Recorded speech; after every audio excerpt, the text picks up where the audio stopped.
Atos, capítulo 3.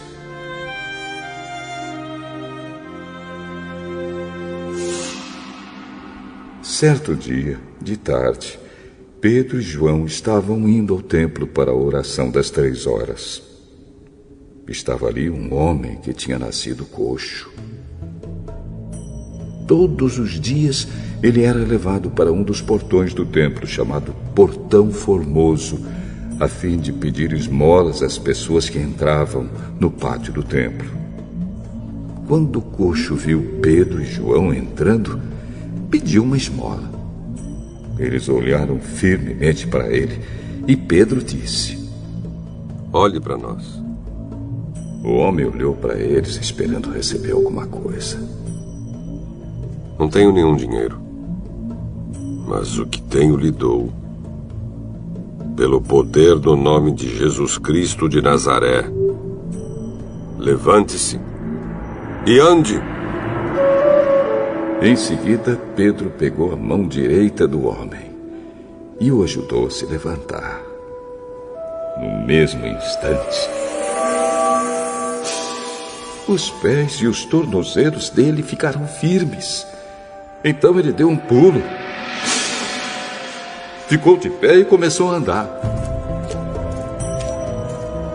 Depois entrou no pátio do templo com eles, andando, pulando e agradecendo a Deus. Toda a multidão viu o homem pulando e louvando a Deus. Quando perceberam que aquele era o mendigo que ficava sentado perto do portão formoso do templo, ficaram admirados e espantados com o que havia acontecido. O homem que havia sido curado acompanhou Pedro e João. Todas as pessoas estavam admiradas e correram para a parte do pátio do templo chamada Alpendre de Salomão, onde eles estavam. Quando Pedro viu isso, disse ao povo: "Israelitas, por que vocês estão admirados? Por que estão olhando firmemente para nós, como se tivéssemos feito este homem andar por causa do nosso próprio poder? Ou por causa da nossa dedicação a Deus? O Deus dos nossos antepassados, o Deus de Abraão, o Deus de Isaque e o Deus de Jacó, foi quem deu glória ao seu servo Jesus. Mas vocês o entregaram às autoridades e o rejeitaram diante de Pilatos. E quando ele resolveu soltá-lo, vocês não quiseram. Jesus era bom e dedicado a Deus, mas vocês o rejeitaram. Em vez de pedirem a liberdade para ele, pediram que Pilatos soltasse um criminoso. Assim, vocês mataram o autor da vida. Mas Deus o ressuscitou. E nós somos testemunhas disso. Foi o poder do nome de Jesus que deu forças a este homem.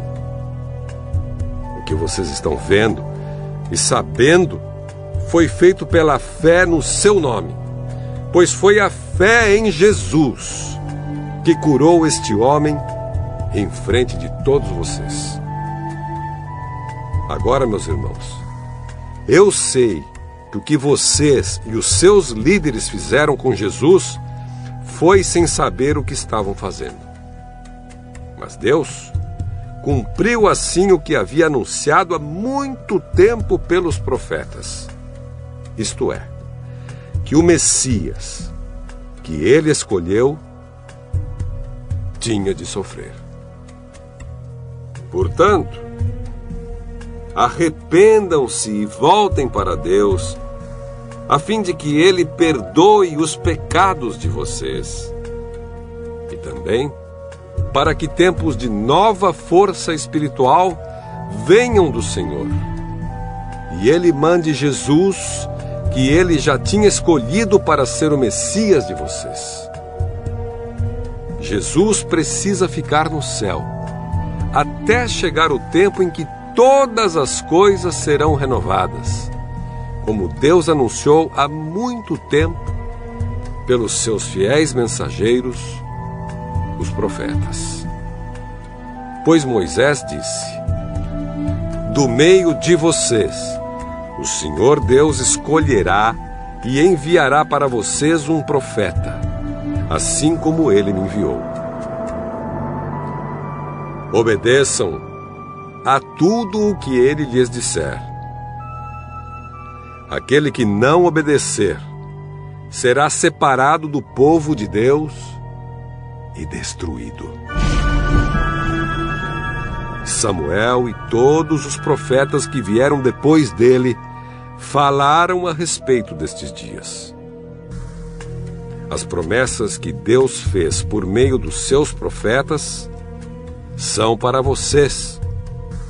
E vocês fazem parte da aliança que Deus fez com os seus antepassados, quando disse para Abrão: por meio dos seus descendentes, eu abençoarei todas as nações do mundo. Assim, Deus escolheu o seu servo e o mandou primeiro a vocês, para abençoá-los e para que cada um de vocês abandone os seus pecados.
Deuteronômio, capítulo 17.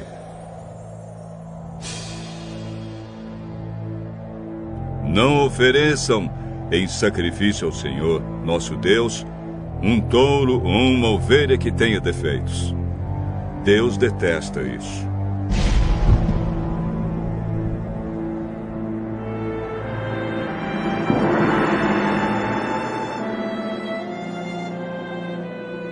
É possível que em alguma das cidades que o Senhor nosso Deus vai dar a vocês, um homem ou uma mulher peque contra Deus e quebre a aliança feita com ele, isto é, adore outros deuses, ou o sol, ou a lua, ou as estrelas, desobedecendo assim a lei de Deus.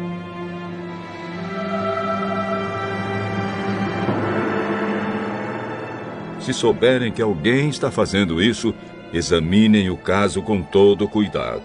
Se ficar provado que, de fato, foi cometido um pecado tão grave no meio do povo de Israel, levem a pessoa culpada, seja homem ou mulher, para fora da cidade e a matem a pedradas.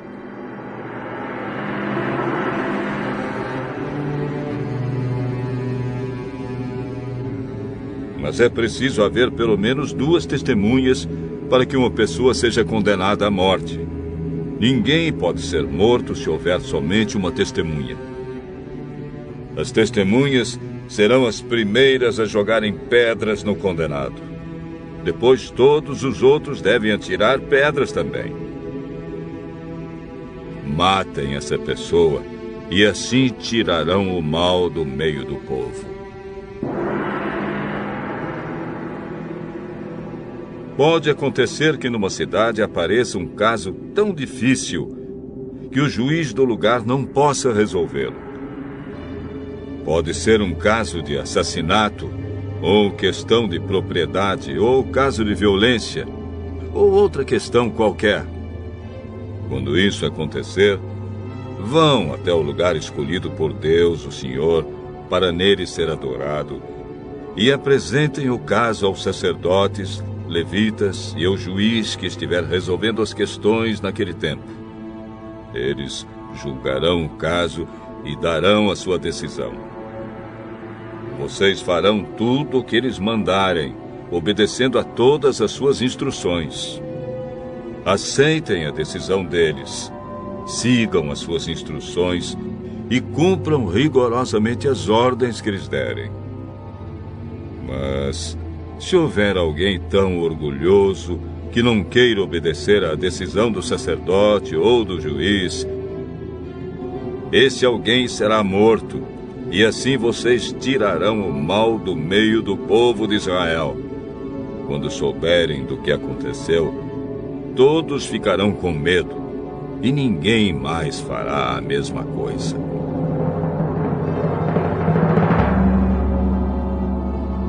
Depois que vocês entrarem na terra que o Senhor, nosso Deus, está dando a vocês, e tomarem posse dela, e depois que tiverem morado lá há algum tempo, vocês vão querer um rei para os governar, como os reis das nações vizinhas.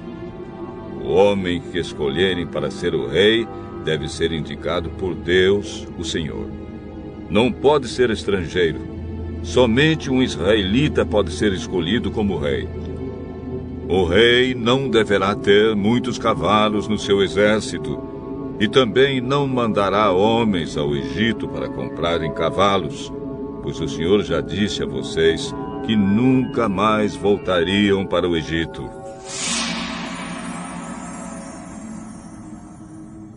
O rei não deverá ter muitas mulheres, pois isso o levaria a abandonar a Deus. E também não ajuntará para si muita prata e ouro.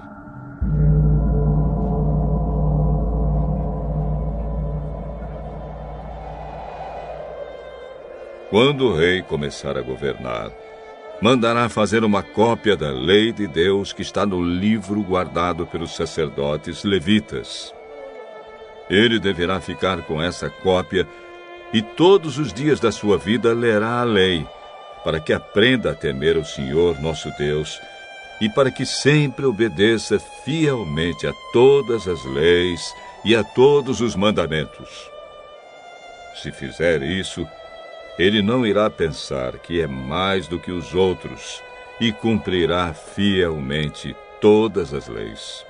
Assim reinará muitos anos, e os seus descendentes serão reis de Israel por muito tempo.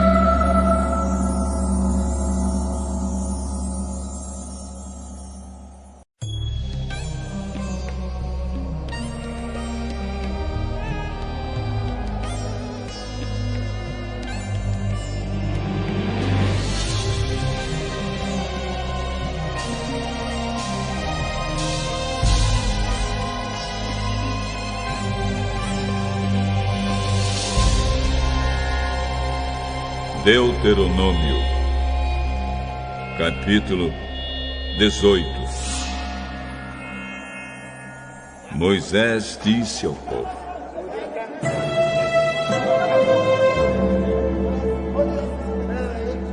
a tribo de Levi não receberá terras em Canaã, como as outras tribos. Portanto, os sacerdotes levitas receberão a sua parte dos sacrifícios oferecidos a Deus. Eles não terão terras. Conforme o Senhor Deus prometeu, a parte dessa tribo é o direito de os homens servirem como sacerdotes do Senhor.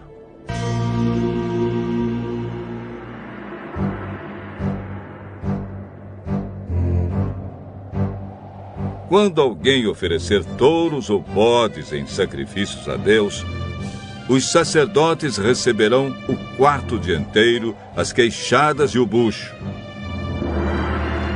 Receberão também o que for colhido ou preparado primeiro, sejam cereais, ou vinho, ou azeite, ou lã, pois o Senhor nosso Deus os escolheu entre todas as tribos de Israel, para que eles e os seus descendentes os sirvam como sacerdotes para sempre.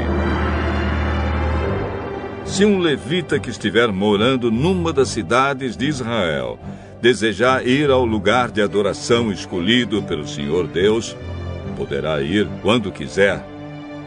Ele servirá como sacerdote do Senhor, nosso Deus, como fazem os outros levitas que estão ali.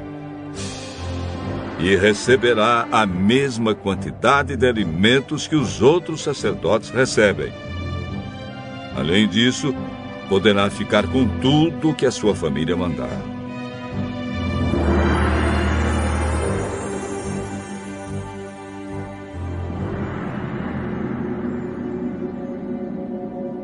Quando vocês tomarem posse da terra que o Senhor, nosso Deus, está dando a vocês, não imitem os costumes nojentos dos povos de lá.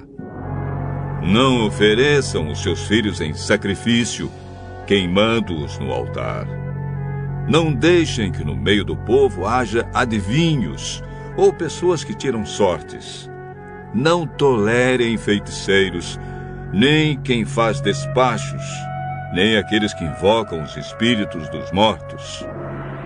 O Senhor Deus detesta os que praticam essas coisas nojentas. E por isso mesmo está expulsando da terra esses povos, enquanto vocês vão tomando posse dela. Em todas as coisas, sejam fiéis ao Senhor, nosso Deus.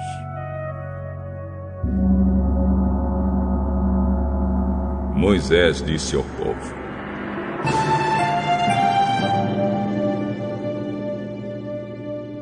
os povos da terra que vai ser de vocês seguem os conselhos dos que adivinham o futuro e dos que tiram sortes. Mas o Senhor, nosso Deus, não quer que vocês façam isso. Do meio de vocês, Deus escolherá um profeta que será parecido comigo, e vocês vão lhe obedecer. Lembrem que naquele dia em que estavam reunidos ao pé do Monte Sinai, vocês oraram ao Senhor assim: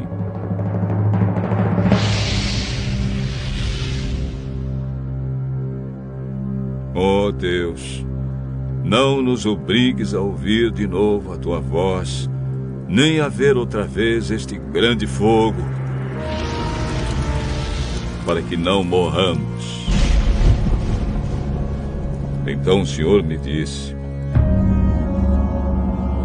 esse pedido do povo é justo. Do meio deles, escolherei para eles um profeta que será parecido com você.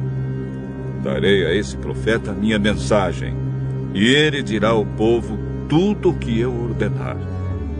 Eu castigarei quem não obedecer às ordens que esse profeta der em meu nome. E Moisés continuou dizendo ao povo: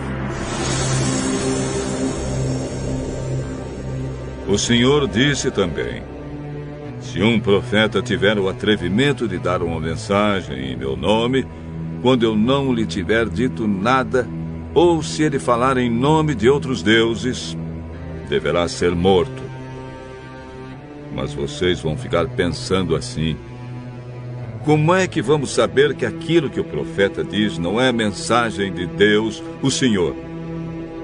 Fiquem sabendo que, se um profeta falar em nome de Deus, mas se o que disser não acontecer, então o que disse não foi mensagem de Deus.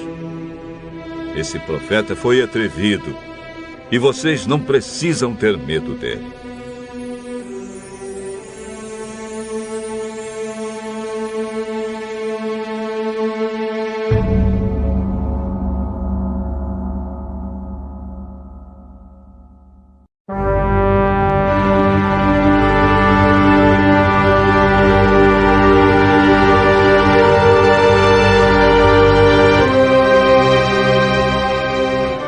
Jó, capítulo 12. Então, em resposta, Jó disse: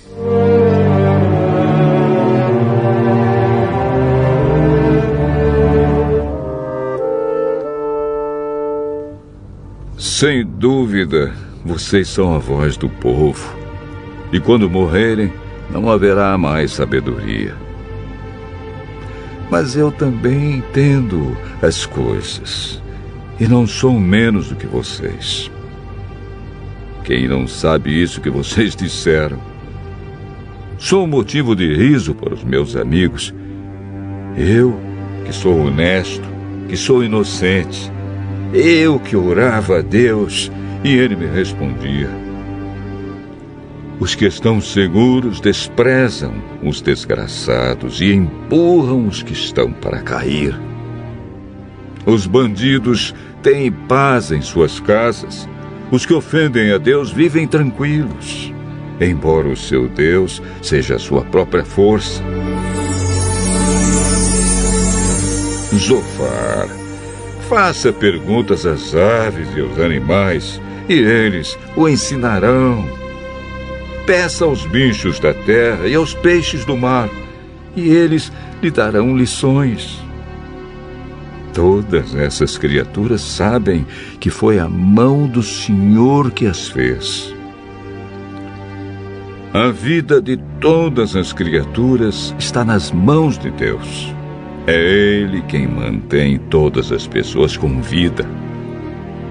Meus amigos, assim como os ouvidos julgam o valor das palavras e o paladar prova os alimentos, assim escuto o que vocês dizem, mas só aceito aquilo que acho certo.